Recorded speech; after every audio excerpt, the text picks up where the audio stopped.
come on, I'm trying to work here. Well, hello there, and welcome back to Glennzb TV, the show that puts Glennzb into your TV.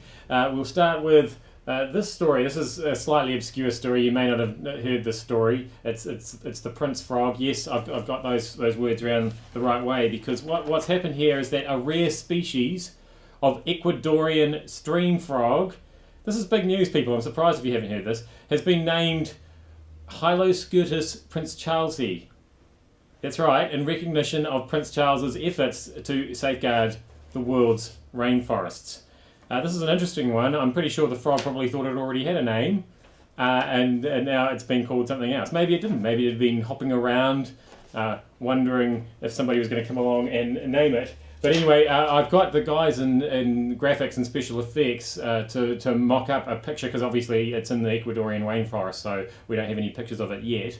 The cell phone coverage in there is terrible. So I've got the guys to mock up a sort of a graphic representation of what this frog might look like, the one that's been named after Prince Charles. I think it probably looks a bit like this.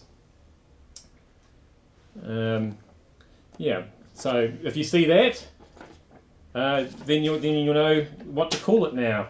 Next one, Fight Night. Last night, the big fight. So, our colleague Mark Watson got completely smashed, bro! And that was a bit embarrassing for him, given that he'd been giving Jesse Ryder quite a hard time for some considerable time. And now he's in a very exclusive club from last night. There's Monty Barrett, who was also smashed by Shane Cameron, of course, and the chick off the GC. So, what a great club to be in. He must be so proud. And it's interesting around here today, people are talking about him like he's dead. He's not dead. He was actually talking on the radio with Kerry Woodham last night after the fight. So don't worry if you're worried about Mark. He doesn't need anything artificial attached to his body. See how I segued there? Brilliant. We've got Oscar Pretorius.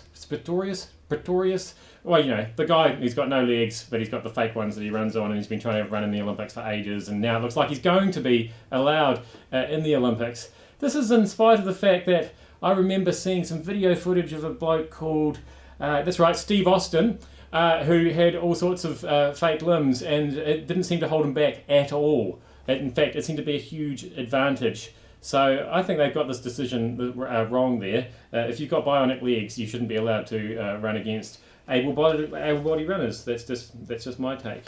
A late-breaking story from this morning. It's a story about prisons. Again, I'm going to refer to, actual news. The Department of Corrections they've been working with their prison operator, Serco. This is a private prison operator. It's running Mount Eden Prison, because apparently a report card on Serco's performance reveals that 3 inmates have been wrongly released, 1 has escaped, and there were 3 wrongful detentions. So those are some key performance indicators that they haven't met.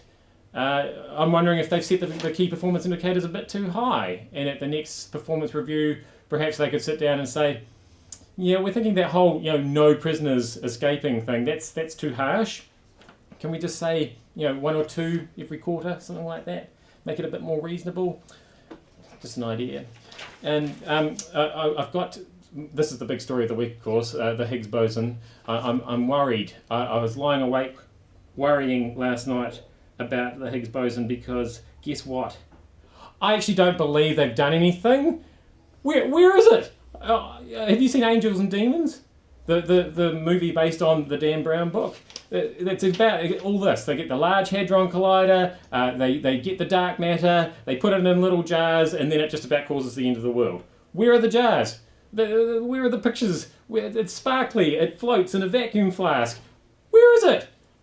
They're just winding us up. I reckon this is a bunch of scientists trying to justify their existence because they haven't actually discovered anything decent for ages. I mean, you look back through history, Ben Franklin flew his kite up, struck by lightning, electricity, brilliant. We got light bulbs, Thomas Edison, good job. But, something dark matter may or may not even exist. We don't really know if we found it or not. Guys, you've basically got a 27-kilometre long tunnel that doesn't go anywhere. It's kind of like the Auckland City and a rail link in some ways. All right, and we'll finish now with an apology to Christchurch. Christchurch, look, I know times haven't been easy for you in the last year or so, but I'm afraid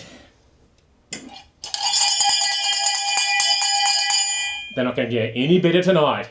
Go, you mighty Chiefs, go!